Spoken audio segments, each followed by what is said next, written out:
сега дали ще спра за миг дори този шумен град и забързан свят, да прогонят от душата ми спомена за тишината. Всеки звук, всеки вик и шепот напомнят ми светът навън, поел по своя път. Те чувам, още чувам песента на тишината, приказна и непозната. Чувам, още чувам.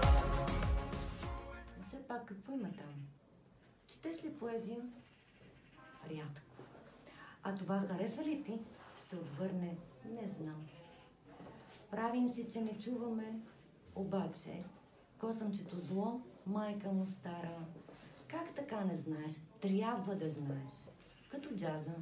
Не можеш да почнеш да го обичаш днес в 3 часа. Трябва да се чете, да се слуша, за да почнеш да чуваш. А аз какво чувам?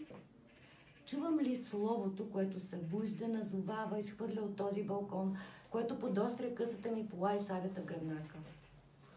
Иначе това задоволство.